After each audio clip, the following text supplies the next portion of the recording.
Hola, fans del queso de campo y artesano. Soy Fina y esta es la primera entrevista de Enredando, el boletín informativo o newsletter de ¿Qué red? La red española de queserías de campo y artesanas. Hoy vamos a hablar de pastoreo monitorizado y pastoreo regenerativo con nuestra querida Clara Benito, asociada de ¿Qué red? Nos parece un tema fascinante todo lo que sea contribuir a la prevención de incendios y la ganadería extensiva juega un papel muy importante en ello. Hola Clara, bienvenida a nuestra primera entrevista de Enredando. Explícanos un poco quién eres y desde cuándo y por qué te dedicas al pastoreo. Hola, Fina. Pues nada, muchas gracias por esta entrevista. Bueno, yo me dedico al pastoreo desde hace más o menos 10 años y casi por casualidad, porque no vengo de tradición familiar de pastoreo, de pastores ni pastoras. Entonces me vine a vivir a la sierra con mi pareja. Él ya había tenido un rebañito anteriormente y entonces, bueno, pues me dijo que sí quería probar y probamos y así es como empezó todo este proyecto. Tienes un proyecto muy interesante que es el del pastoreo monitorizado. Tus cabritas tienen GPS, ¿no? Cuéntanos un poquito en qué consiste el pastoreo monitorizado. Sí, lo que tiene de particular este rebaño es, bueno, pues eso, que hacemos un pastoreo por control remoto. Tenemos una herramienta que es bastante nueva, bastante innovadora, que lejos de ser solamente un GPS es casi como un pequeño ordenador, ¿no? Entonces, aparte del GPS para geolocalizar las cabras, pues tiene una tarjeta SIM que envía y recibe datos a través del servidor de la empresa que hace estos collares. Y esto lo que te permite es que, por ejemplo, tú puedes hacer un vallado virtual eh, que a través de estos datos permite que se grabe en el collar de cada cabrita. Entonces, por ejemplo, ya no tienes que usar vallados físicos porque están virtuales y se cargan ahí, con lo cual no tienes que ir cargando herramientas, no tienes que ir cargando con todas las varillas, que quien lo haya montado alguna vez sabe de lo que hablo, dejas menos residuos.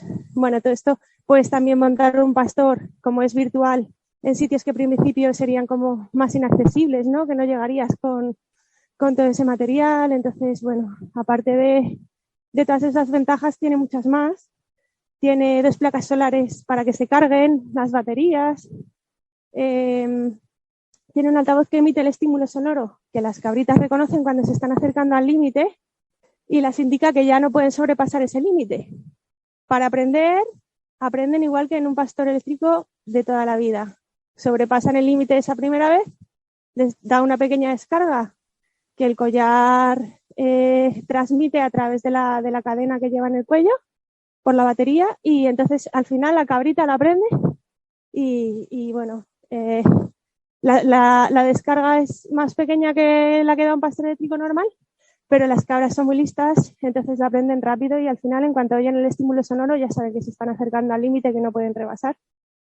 Y, y bueno, de todas maneras, cuando el animal no vuelve al redil, da solamente 2 descargas y luego lo deja escapar. O sea, no es que le esté dando descargas todo el rato hasta que el animal aprende.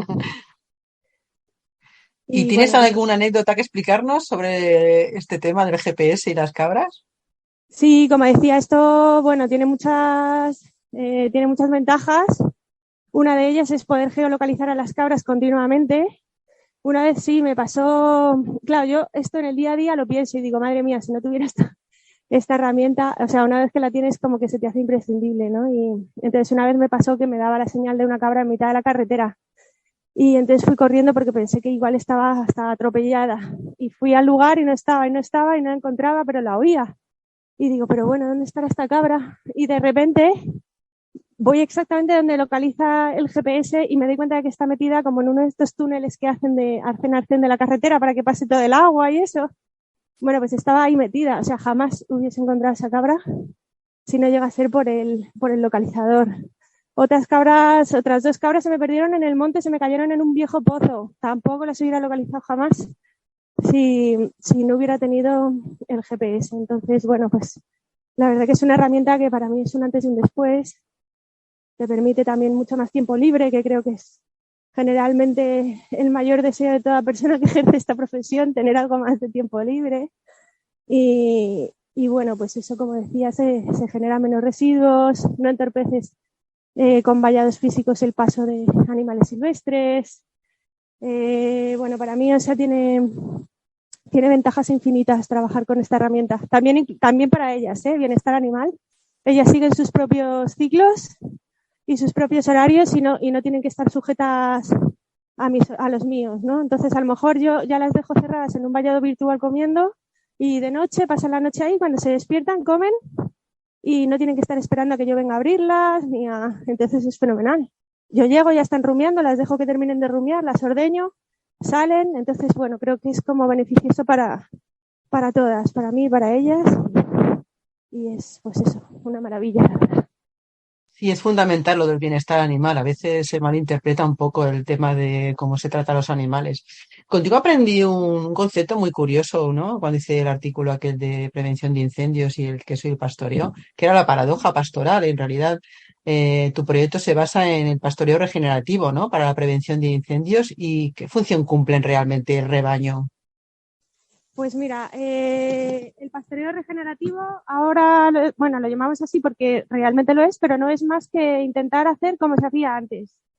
Antes el campo estaba mucho más trabajado, estaba muy sembrado y aparte había gente careando con sus animales. Entonces, las viejas de por aquí lo llaman los tercios. Se dejaba un tercio descansando, un tercio para sembrar y otro tercio donde podían carear los animales.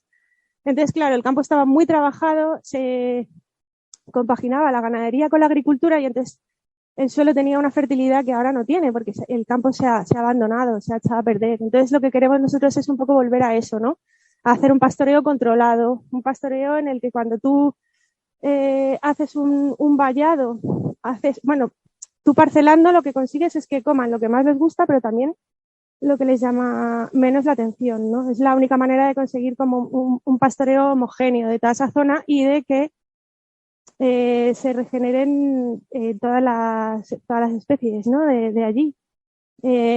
Con esto que vas haciendo vas desmatorralizando y vas consiguiendo ese cambio de paisaje que queremos, ¿no? De que exista más pastizal, aunque sea combinado con matorral, pero bueno, que desmatorralizar un poco porque ahora mismo el monte es un matorral. Entonces, de esto se trata la paradoja pastoral, que cuanto más se trabaja en un terreno, pero sin sobrepastorearlo, claro, más comida da, ¿no? Más eficiente se vuelve ese suelo y ese terreno. Entonces, cuando tú vas haciendo así, estás unos días en un terreno, luego lo vas dejando descansar, vas moviendo los animales, lo que estás haciendo no es otra cosa que darle al suelo ese tiempo que necesita para volver pues eso, a tener todo ese poder, digamos, de regenerarse, que en realidad es más rápido de lo que podíamos creer. O sea, el suelo se regenera bastante rápido cuando le dejas.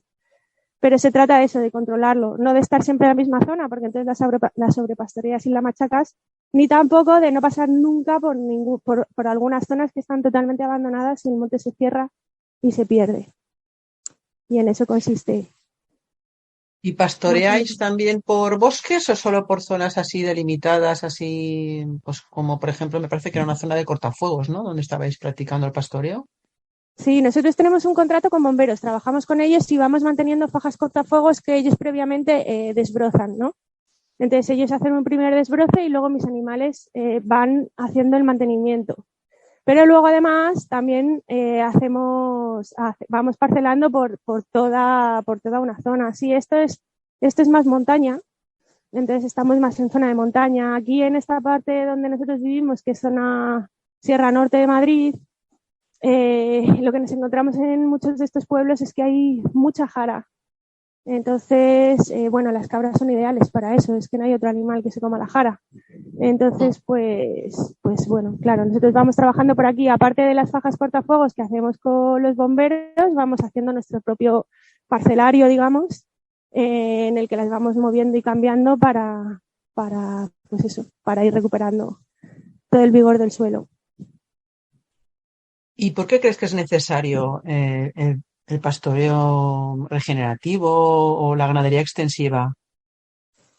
Bueno, creo que es necesario porque, bueno, esto que estamos repitiendo todo el rato, ¿no? El suelo se echa a perder, sin suelo no hay nada, nada de nada de nada, o sea, el suelo es lo que nos da la vida para todo, para lo que sembramos, para lo que consumimos, para nuestros alimentos, el alimento de nuestros animales. Nosotros consumimos animales, con lo cual necesitamos que ellos puedan estar comiendo bien para prevenir incendios. Entonces, creo que todo al final es un círculo que antes se cumplía con total naturalidad. La gente vivía más de lo que tenía a mano, ¿no? Vivía más de la tierra y hacía un consumo mucho más consciente.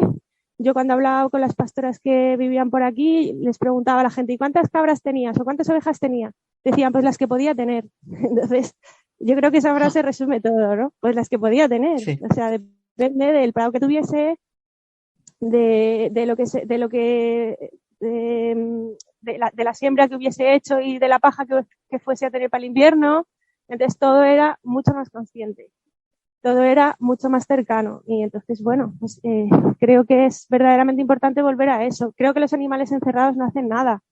Los animales tienen que estar, creo, fielmente en la ganadería extensiva 100%, porque creo que es que los animales están bien en el monte, es donde tienen que estar y además saludablemente para ellos la comida del monte es la mejor. Ellos van limpiando, van desbrozando, van haciéndonos un servicio que ninguna máquina puede hacer, desde luego, que además es que revierte en nuestra propia salud, porque si tú luego consumes esa carne va a ser la carne de mejor calidad. Si tú consumes ese queso va a ser el queso de mejor calidad. Entonces, creo que por todo esto es muy necesario, porque los animales necesitan estar en su entorno, estar libres y comer bien, porque nosotros necesitamos que el monte se abra y evitar incendios. No sé, son tantas cosas. Incluso ya si estás pensando en el dinero, también es un ahorro tan grande el que consigues echando los animales al monte, porque te olvidas de comprar grano ni de comprar casi nada para complementar. O sea, quizá tienes que complementar en algún mes muy duro de invierno, pero el resto del año los animales comen del monte, es que comen de lo que hay. Entonces es como dar unos pasos atrás, simplemente. O sea, ya lo hacíamos. No, es volver a eso, que era mucho más coherente. Sí. Pues sí, estoy totalmente de acuerdo contigo. Bueno, pues muchísimas gracias, Clara, por compartir con esta audiencia tu tiempo, tus experiencias y conocimientos sobre el pastoreo monitorizado. Gracias a ti, Fina, y gracias a Querred, que es una red maravillosa e imprescindible para la gente que somos pequeños artesanos que queremos seguir siendo pequeños y vivir de lo local. Así que gracias también a Querred. Hasta aquí nuestra primera entrevista de Enredando. Espero que os haya gustado conocer el proyecto de Clara y a su rebaño. Gracias por escucharnos y hasta la próxima, fans del queso de campo y artesano. Lo importante es hacer red quesera. ¡Qué red!